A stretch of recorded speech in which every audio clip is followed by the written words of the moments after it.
78세의 나이로 갑작스럽게 세상을 떠난 어머니 박영자 여사.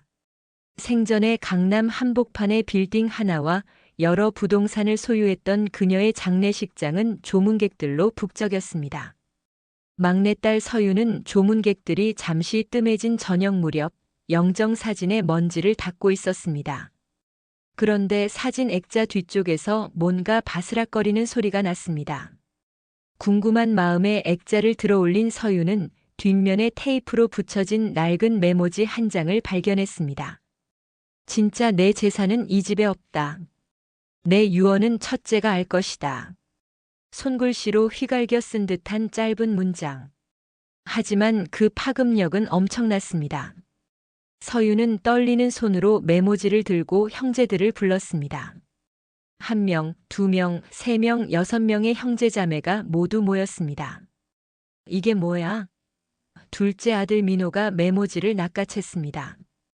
그의 얼굴이 순식간에 굳어졌습니다. 진짜 재산이 따로 있다고? 그럼 우리가 알고 있던 건 뭐란 말이야? 첫째가 알 것이다. 셋째 딸 지아가 큰언니인 수경을 노려봤습니다. 언니, 엄마한테 뭐 들은 거 있어? 첫째 딸 수경은 창백한 얼굴로 고개를 저었습니다. 나는 아무것도 몰라. 엄마는 나한테 아무 말도 안 했어. 그녀의 목소리는 떨리고 있었습니다. 하지만 다른 형제들의 눈빛은 차가웠습니다. 의심. 그것이 그들의 눈에 가득했습니다. 그날 밤 형제들은 어머니의 집으로 모였습니다. 강남의 초고층 아파트 펜트하우스. 시가로만 50억은 좋게 넘는 이 집에서 6 형제는 어머니의 유품을 뒤지기 시작했습니다. 여기 금고가 있어. 넷째 아들 태준이 침실 옷장 뒤에서 대형 금고를 발견했습니다. 비밀번호가 뭐지? 엄마 생일? 아니면 아빠 제삿날? 5째 딸 혜림이 이것저것 눌러봤지만 금고는 꿈쩍도 하지 않았습니다. 바로 그때였습니다. 둘째 민호가 주머니에서 작은 열쇠 하나를 꺼냈습니다. 이거 혹시 이 열쇠 아닐까? 모든 형제들의 시선이 그에게 집중됐습니다. 그 열쇠 어디서 났어? 수경이 날카롭게 물었습니다. 엄마가 돌아가시기 일주일 전에 나한테 주셨어. 아무한테도 말하지 말라고 하셨고. 민호의 대답에 형제들의 표정이 일그러졌습니다. 뭐? 일주일 전에? 그럼 엄마는 돌아가실 걸 알고 계셨단 말이야? 막내 서윤이 소리쳤습니다. 민호는 금고에 열쇠를 꽂았습니다. 찰칵. 금고 문이 열렸습니다. 하지만 안에 있던 것은 현금도 금부치도 중요한 서류도 아니었습니다. 덩그러니 놓인 것은 낡은 수첩 한 권뿐이었습니다. 수경이 그것을 집어들고 펼쳤습니다. 수첩에는 숫자들과 이름들 그리고 날짜들이 빼곡히 적혀 있었습니다. 이게 뭐야? 암호? 아니야. 이건 태준이 수첩을 들여다보더니 얼굴이 새하얗게 질렸습니다. 이건 거래 내역이야. 누가 엄마한테서 얼마를 빌려갔는지 언제 갚았는지가 다 적혀 있어. 형제들이 수첩을 둘러싸고 내용을 확인했습니다. 그리고 모두의 얼굴이 굳어졌습니다. 셋째 지아의 이름이 가장 많이 등장했기 때문입니다. 2020년 3월 지아 3천만 원. 2020년 7월 지아 5천만 원. 2021년 1월 지아 1억 원. 혜림이 읽어내려가는 동안 모든 시선이 지아에게 쏠렸습니다. 언니, 이게 대체 뭐야? 엄마한테 이렇게 많은 돈을 빌렸어? 서윤이 따졌습니다. 지아는 입술을 깨물었습니다. 나는 사업 자금이 필요했어. 다 갚을 생각이었어. 갚을 생각? 여기 보니까 갚은 돈은 하나도 없잖아. 민호가 소리쳤습니다. 도합 3억이 넘는 돈을 빌려가고 한 푼도 안 갚았어. 그건 지아는 말문이 막혔습니다. 하지만 더 충격적인 사실이 곧 드러났습니다. 수첩의 마지막 페이지에는 이런 문장이 적혀 있었습니다.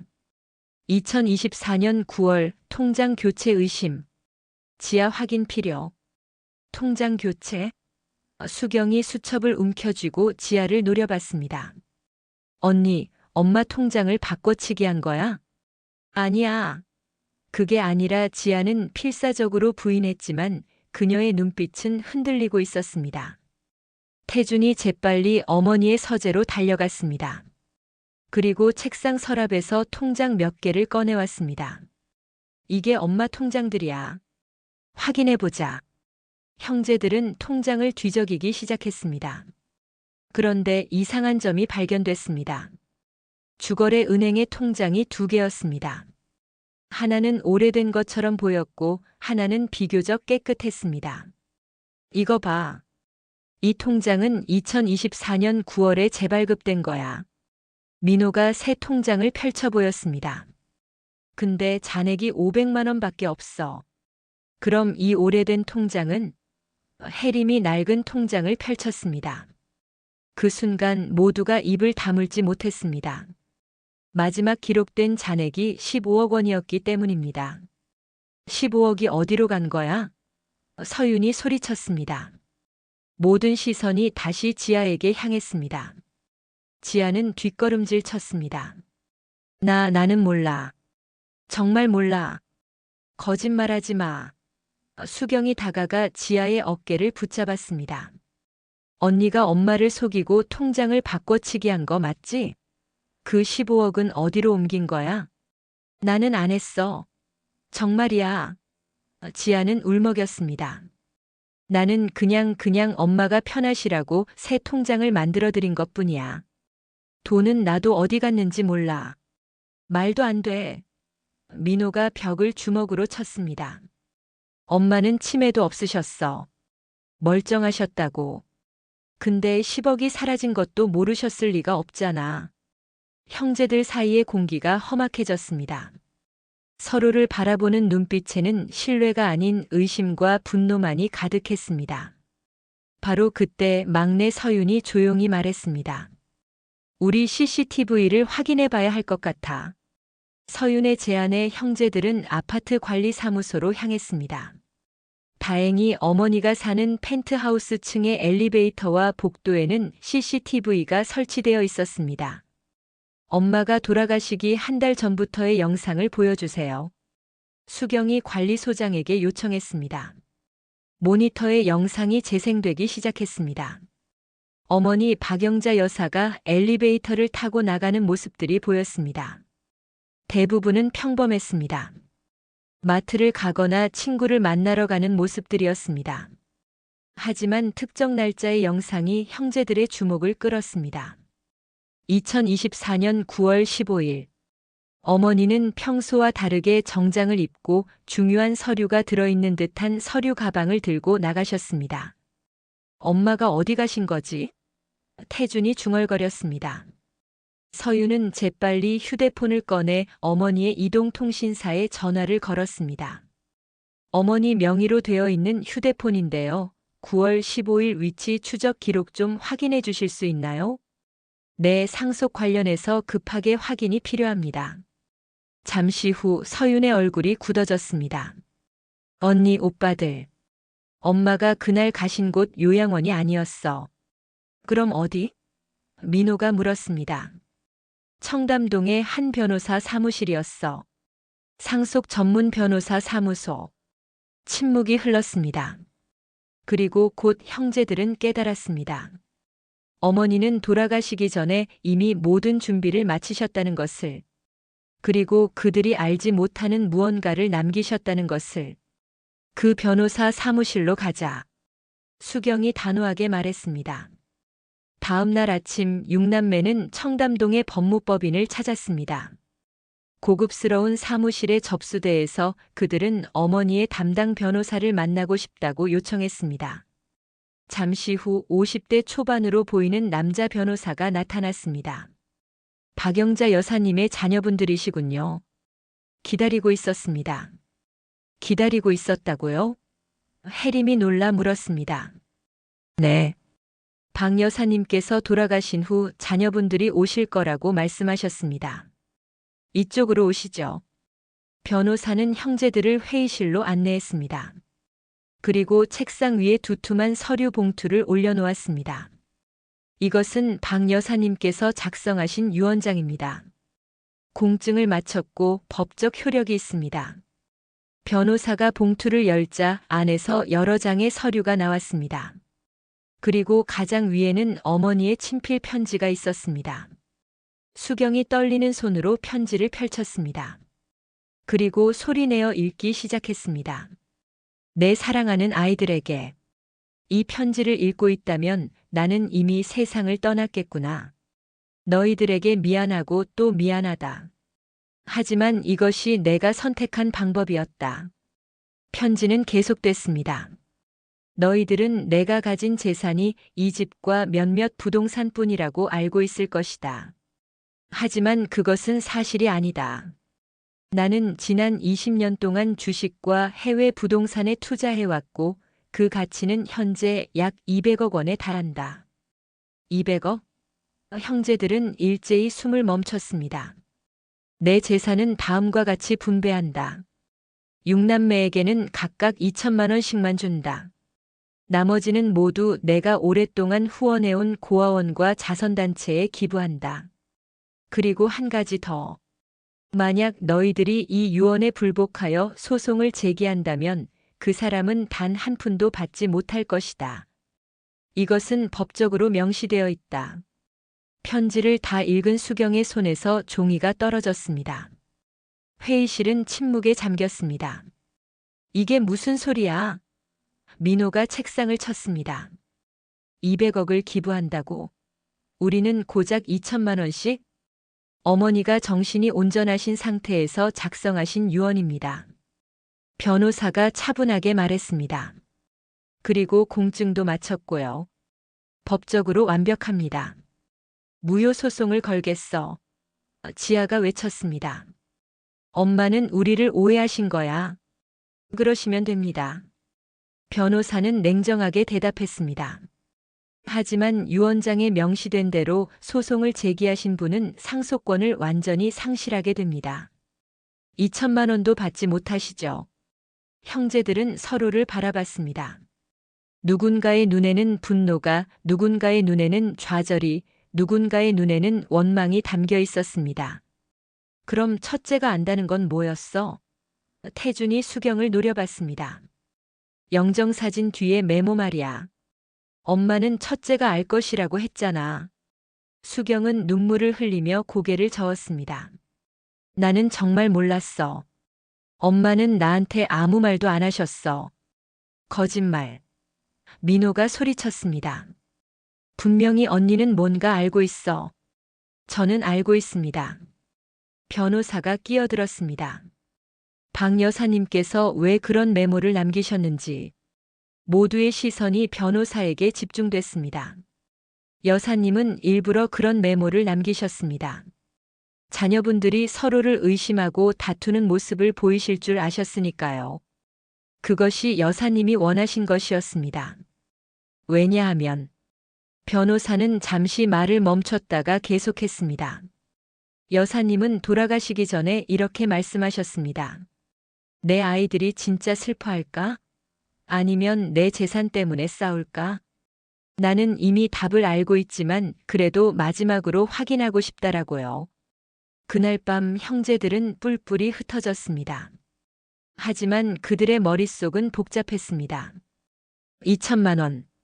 그것은 어머니가 평생 모은 재산에 비하면 너무나 초라한 금액이었습니다. 며칠 후 셋째 지아가 법무법인을 다시 찾았습니다. 혼자서였습니다. 제가 빌린 돈에 대해서 지아는 변호사에게 말했습니다. 그건 제 사업 때문이었어요. 사업이 어려워져서 어머니께 손을 벌렸고 갚으려고 했는데 회사가 망했어요. 어머니께 말씀드리려고 했는데 용기가 나지 않았어요. 여사님은 다 알고 계셨습니다. 변호사가 말했습니다. 따님의 회사가 부도났다는 것도 빚쟁이들한테 시달린다는 것도. 그럼 왜 아무 말씀도 안 하셨어요? 지아는 울먹였습니다. 기다리셨다고 합니다. 따님이 먼저 고백하기를. 하지만 끝까지 듣지 못하셨죠. 지아는 그 자리에 주저앉아 울었습니다. 다음으로 변호사를 찾아온 사람은 둘째 민호였습니다. 저는 금고 열쇠를 훔친 게 아닙니다. 민호는 변호사에게 항변했습니다. 어머니가 직접 주셨어요. 알고 있습니다. 변호사가 서랍에서 봉투 하나를 꺼냈습니다. 여사님께서 아드님께 전하라고 하셨습니다. 민호는 떨리는 손으로 봉투를 열었습니다. 안에는 짧은 편지가 있었습니다. 민호야, 너는 항상 돈이 급했구나. 사업 실패, 투자 손실, 도박빚. 나는 다 알고 있었다. 금고 열쇠를 준 것은 내가 훔치지 않도록 하기 위해서였다. 하지만 너는 그 안에 아무것도 없다는 걸 알고 실망했겠지. 미안하구나. 민호는 편지를 읽고 나서 한동안 말이 없었습니다. 그리고 조용히 일어나 사무실을 나갔습니다. 첫째 수경도 결국 변호사를 찾아왔습니다. 어머니는 제가 효녀인 척했다고 하셨죠. 수경은 눈물을 닦으며 말했습니다. 맞아요. 저는 효녀가 아니었어요.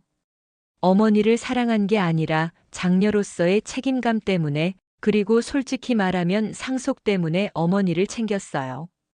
여사님은 그것도 알고 계셨습니다. 변호사가 말했습니다. 그럼 왜 저한테 아무 말씀도 안 하셨어요? 수경이 물었습니다. 마지막 기회를 주고 싶으셨던 것 같습니다. 따님이 진심으로 뉘우치고 고백하기를. 수경은 고개를 떨구었습니다. 저는 끝까지 고백하지 못했어요. 변호사는 형제들에게 각각 2천만 원의 수표를 전달했습니다. 어머니의 유언대로였습니다. 형제들은 수표를 받아들었지만 그 어떤 기쁨도 느낄 수 없었습니다. 막내 서윤만이 변호사 사무실을 찾지 않았습니다. 그녀는 며칠 동안 생각에 잠겨 있다가 결국 어머니가 후원하셨던 고아원을 찾아갔습니다. 고아원 원장은 서윤을 반갑게 맞이했습니다. 어머님께서 20년 넘게 저희 고아원을 후원해 주셨어요. 그것도 익명으로요. 저희는 최근에야 후원자가 박영자 여사님이라는 걸 알게 됐습니다. 어머니가 20년이나? 서윤은 놀랐습니다. 네. 매달 빠짐없이 후원금을 보내주셨고 명절 때마다 아이들에게 선물도 보내주셨어요. 덕분에 이 고아원이 유지될 수 있었습니다. 원장은 서윤을 고아원 안으로 안내했습니다. 아이들이 밝게 웃으며 뛰어노는 모습이 보였습니다. 어머님은 마지막으로 오셨을 때 이렇게 말씀하셨어요. 제 자식들은 이미 충분히 받았어요. 이제는 진짜 도움이 필요한 아이들에게 주고 싶어요라고요. 서윤은 눈물을 흘렸습니다. 그제야 어머니의 진심을 이해할 수 있었습니다. 어머니는 자식들에게 재산을 물려주는 것보다 진짜 사랑이 무엇인지를 가르쳐주고 싶으셨던 것입니다. 장례식이 끝나고 한 달이 지났습니다. 형제들은 각자의 일상으로 돌아갔지만 예전과는 달랐습니다. 함께 모이는 일이 없어졌고 연락도 뜸해졌습니다. 2천만 원이라는 돈은 각자에게 다른 의미였습니다. 지아는 그 돈으로 빚의 일부를 갚았으니 제시도직에 속습니다. 민호는 도박 빚을 정리하는 데 사용했습니다. 수경은 그 돈을 통장에 넣어두고 한 번도 쓰지 않았습니다. 태준과 혜림은 각자 생활비로 사용했습니다. 하지만 막내 서윤만은 달랐습니다. 그녀는 받은 2천만 원을 어머니가 후원하던 고아원에 기부했습니다. 어머니의 뜻을 이어가고 싶어요라고 말하면서 어머니가 돌아가신 지 1년이 되던 날 형제들은 오랜만에 한자리에 모였습니다. 제사를 지내기 위해서였습니다. 하지만 분위기는 어색했습니다. 제사를 마치고 형제들은 거실에 둘러앉았습니다. 한동안 아무도 말이 없었습니다. 그때 서윤이 조심스럽게 입을 열었습니다. 오빠 언니들. 저는 그동안 많이 생각했어요. 어머니가 왜 그런 유언을 남기셨는지. 그래서? 민호가 퉁명스럽게 물었습니다. 어머니는 우리한테 마지막 교훈을 주신 거예요. 돈보다 중요한 게 있다는 걸 가르쳐 주려고 하신 거죠. 돈보다 중요한 게 뭔데? 지아가 냉소적으로 물었습니다. 가족이요. 사랑이요. 진심이요. 서유는 눈물을 글썽이며 말했습니다. 우리는 어머니 앞에서 서로 사랑하는 척했지만 사실은 재산만 노리고 있었잖아요. 어머니는 그걸 다 아셨고 그래서 우리한테 기회를 주신 거예요. 진심을 보여달라고. 수경이 고개를 들었습니다. 하지만 우리는 끝까지 진심을 보이지 못했지. 맞아요. 서윤이 고개를 끄덕였습니다. 그래서 어머니는 200억을 고아원에 기부하신 거예요. 적어도 그 아이들은 진심으로 어머니께 감사하니까요. 침묵이 흘렀습니다. 형제들은 각자의 마음속을 들여다보고 있었습니다. 나는 태준이 입을 열었습니다. 나는 사실 어머니가 편찮으실 때 거의 병문안을 안 갔어. 바쁘다는 핑계로. 하지만 사실은 그냥 귀찮았던 거야. 그리고 돌아가신 후에야 재산 얘기가 나오니까 부랴부랴 달려왔지. 혜림도 고백했습니다. 저도 마찬가지예요. 어머니 생신 때도 형식적으로만 찾아뵙고 진짜 어머니가 원하시는 게 뭔지는 관심도 없었어요. 그냥 딸의 의무만 했을 뿐이에요. 하나둘씩 형제들은 자신의 잘못을 인정하기 시작했습니다. 그리고 깨달았습니다. 어머니는 돈을 빼앗은 게 아니라 그들에게 가장 소중한 교훈을 남기셨다는 것을. 그날 이후 형제들은 조금씩 변하기 시작했습니다. 지아는 더 이상 돈을 빌리지 않았고 작은 일자리라도 성실하게 일했습니다.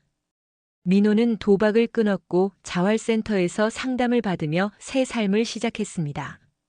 수경은 자원봉사를 시작했습니다. 어머니가 후원하던 고아원에서 아이들을 가르치며 처음으로 대가 없는 사랑이 무엇인지를 배워갔습니다. 태준과 혜림은 각자의 가정에 더 충실해졌습니다. 돈보다 가족과 함께하는 시간이 더 소중하다는 것을 깨달았기 때문입니다. 그리고 서유는 계속해서 고아원을 후원했습니다. 어머니의 뜻을 이어가면서 동시에 자신도 성장해갔습니다. 어머니가 돌아가신 지 3년이 되던 해 변호사에게서 연락이 왔습니다. 박 여사님께서 남기신 두 번째 편지가 있습니다. 3년이 지난 후에 전달하라고 하셨습니다. 형제들은 다시 변호사 사무실에 모였습니다. 이번에는 예전과 달리 서로 따뜻하게 인사를 나누었습니다. 3년이라는 시간이 그들을 조금은 변화시켰기 때문입니다. 변호사는 봉인된 편지를 꺼냈습니다. 수경이 대표로 편지를 펼쳐 읽기 시작했습니다. 내 사랑하는 아이들에게. 이 편지를 읽을 때쯤이면 너희들은 많이 변했을 거라고 믿는다. 엄마는 너희들을 사랑했다. 지금도 사랑한다. 하지만 그 사랑을 제대로 표현하지 못했던 것 같구나. 편지는 계속됐습니다. 내가 재산을 기부한 것은 너희를 벌주려던 게 아니었다.